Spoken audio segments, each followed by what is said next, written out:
இந்த பயம் அப்படின்றது நமக்கு எப்படி வந்துச்சு? நம்ம பொறக்கிறப்பயே பயத்தோட பிறந்தோமா? அப்படிலாம் கிடையாது. சின்ன குழந்தையா இருக்கிறப்ப நமக்கு அந்த பயம்ங்கிறதே தெரியாது. சரிங்களா? ஏன்னா ஒரு ஒரு குழந்தைக்கு அந்த பயம் அப்படின்னு நம்மளே சொல்லுவோம்ல, சின்ன குழந்தைக்கு ஆ எந்த பயமும் அறியாது அப்படின்னு நம்ம சொல்லுவோம். அப்ப ஏன் இந்த பயம் எதனால வந்துச்சு அப்படின்னு கேட்டீங்கன்னா, ஆ நம்ம சொல்லுவோம். இதெல்லாம் வந்து அவங்க அவங்க தாய், தந்தை, அவங்க அப்பா, அம்மாலாம் இப்படிதாங்க பயப்படுவாங்க. அதாவது நல்லா புரிஞ்சுக்கோங்க. இந்த உடம்புக்கும் அப்பா, அம்மாவுக்கும் தான் தொடர்பு. ஆன்மாங்கிறது தனி. அதனுடைய பதிவுகள்ங்கிறது தனி. அதனுடைய ஆற்றல் தனி. அதனுடைய சக்தி தனி. இந்த ஆன்மா வந்து அதுல டிராவல் பண்ணுது. அதனால கொஞ்சம் இப்ப நீங்க ஒரு வீட்டுக்குள்ள இருக்கிறீங்க. அந்த வீடு தான் நீங்கன்னு சொல்லிட முடியுமா? நீங்க வீட்டுக்குள்ள இருக்கிறீங்க. நீங்க ஒரு ட்ரெஸ் போட்டுக்கிறீங்க. அந்த ட்ரெஸ் தான் நீங்கன்னு சொல்ல முடியுமா? அந்த ட்ரெஸ்ஸுக்கு என்ன தன்மை இருக்குதோ, அந்த தன்மை வேணா கொஞ்சம் வெளிப்படலாம். அந்த தன்மையினால கொஞ்சம் நீங்க அழகா இருக்கிற மாரி தெரியலாம். இல்ல அந்த வீட்டுக்குள்ள இருக்கிறதுனால, அதுக்கு தகுந்த மாரி சில நடத்தைகள், விதிமுறைகள்ல நீங்க மாற்றத்தை ஏற்படுத்துற மாரி இருக்கும். அதனால நீங்க வந்து அதுக்காகவே நீங்க தான் அப்படி உங்களுடைய சுயம் தான் அப்படின்னு சொல்லிட முடியுமா? முடியாது. அது வீடு, அதனுடைய தன்மை இருக்கு. அது பாரம்பரியமா அப்படிதான் இருக்கும். அதனால அதுக்கு தகுந்த மாரி நடந்து இல்ல இந்த ட்ரெஸ் போட்டிருக்காரு. இந்த ட்ரெஸ் போட்டதுனால அவர் அப்படி நடந்துக்கிறாரு. அந்த ட்ரெஸ்ஸுனால தான் அந்த தோற்றம் இருக்குது. அப்ப ஆனா அதுதான் உண்மையான தோற்றமா? அது பெர்மனன்ட்டா அப்படின்னா கிடையாது.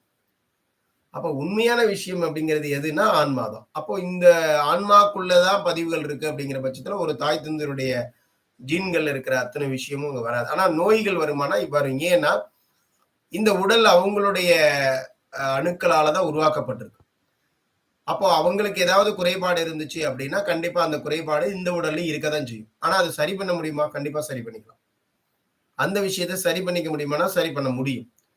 ஆனா, அதுக்கு என்னன்னா, இந்த ஆன்மா ரொம்ப பலமா இருக்கணும். நம்மளுடைய ஆன்மா பலமா இருக்கணும். நம்முடைய இது வந்து ரொம்ப ஸ்ட்ராங்கா இருந்துச்சு அப்டின்னா, கண்டிப்பாக அதனால குணப்படுத்திக்க முடியும். அப்ப இந்த பயம் அப்டிங்கிறது நம்முடைய வாழ்க்கையில அது வந்து எங்கே திணிக்கப்பட்டது அப்டின்னு கேட்டா, ஒரு குழந்தை பருவத்துல அந்த தாய் தந்தையர் அந்த குழந்தை மேல கொண்ட அக்கறையினாலயும், அத நல்லபடியா வளர்க்கணும் அப்டிங்கிறதுனாலயும், ஒவ்வொரு விஷயங்களா நம்ம சொல்லிக் குடுக்குறது, அந்த இது பண்றோம் இல்லையா? அந்த ஒரு விஷயம் வந்து என்ன ஆகுது அப்டின்னு கேட்டீங்கன்னா, அது அவங்களுக்குள்ள அது பதிவுகளா மாறுது.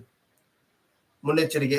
சொல்லுவாங்க நெருப்ப பார்க்கும். நெருப்ப பார்த்தோனே குழந்தை கைய வச்சுரும். ஆனா அது சுட்டுரும். அடுத்த தடவ அதுக்கு தெரியும். அது வைக்காது. ஏன்னா, அந்த அந்த சுடுதல் வந்து அதுக்கு பிடிக்கலன்னா, அது அடுத்து இது இது பண்ணா நமக்கு ஏதோ பண்ணுதுன்றதுனால அது வைக்காது. சரிங்களா? அப்ப இதெல்லாம் என்ன காரணம் அப்படின்னு கேட்டீங்கன்னா, இந்த மாதிரி வந்து அது சுட்டுடும், சுட்டுடும் அப்படின்னு நம்ம திரும்ப திரும்ப சொல்லும் பொழுது, அந்த நெருப்ப பார்த்தாலே இவங்களுக்கு சுடுதல் உணர்வு தான் ஞாபகத்துக்கு வரும். அப்போ ஒவ்வொரு விஷயத்தையும் நீ அத போகாத, ஏறுனா விழுந்துருவ, ஏறுனா விழுந்துருவ அப்படின்னா, அப்ப அவங்களுக்கு அந்த எங்கேயாவது ஏறணும்னா கூட விழுந்துருவோமோங்கிற விஷயம் தான் ஞாபகத்துல வரும். அப்ப நீ வந்து கவனமா பண்ணு, ஏறு. அப்ப ஏறுறப்ப அவன் விழுந்துடுறான் அப்படின்னா, திரும்ப பாத்துக்க சைக்கிள் ஓட்டும்போது எத்தனையோ தடவ விழுகுறாங்க. அதுக்காக நம்ம என்ன பண்ணிடுறோம்? அந்த குழந்தை சைக்கிள் ஓட்டுறதே விட்டுருதா? ஆனா திரும்ப திரும்ப ட்ரை பண்ணி நடக்கிறதுக்காக பலமுறை கீழ விழுகுது. அதுக்காக நடக்கிறதே விட்டுருதா? அதையெல்லாம் கூட இனிமே பண்ணுவாங்கன்னு நெனைக்கிறேன். இனிமே வர காலங்கள்ல நம்ம இப்படியே வளர்த்துட்டே இருந்தோம்னா, அப்படிதான் பண்ணுவாங்க எல்லாரும். நெறைய பேர பார்க்கிறோம். நெறைய அம்மாக்கள் வந்து குழந்தைகள் வளர்க்கிறது அன்னைக்கு காலகட்டத்துக்கும், இன்னைக்கு காலகட்டத்துக்கும் நெறைய வித்தியாசம் இருக்கு. அப்ப இது என்னாச்சு? இதெல்லாம் ஒரு புரோகிராமா மாறி, இன்னைக்கு சமுதாயத்துல அதெல்லாம் அப்படியே அந்த ஆன்மாக்கள்லாம் இப்படிதான் வாழ்ந்துட்டு இருக்கிறாங்க. மறந்து. ஏன்னா, இன்னைக்கு இருக்கிற இந்த உலகம் எப்படிப்பட்ட உலகமா இருக்குன்னா, எதிர்மறை சக்திகள் அதிகமா இருக்கிற உலகம். எதிர்மறை சக்திகள் அதிகமா இருக்கிற உலகத்தினால இங்க என்ன ஆச்சு அப்படின்னா, நேர்மறை சக்திகளா இருக்கக்கூடிய கொஞ்சம் பேரால இந்த சக்திகளோட அவங்களால ஜெயிக்க முடியல. அதனுடைய ஆக்கிரமிப்பு வந்து அதிகமா இருக்கு. அப்ப அத தாண்டி நம்ம எப்படி நல்லா வச்சுக்கணும்? நம்ம வீட்ட எப்படி நல்லா வச்சுக்கிறது? நம்மள எப்படி நல்லா பாதுகாப்பா, துணிச்சலோட வச்சுக்க முடியும்? அதெல்லாம் நம்ம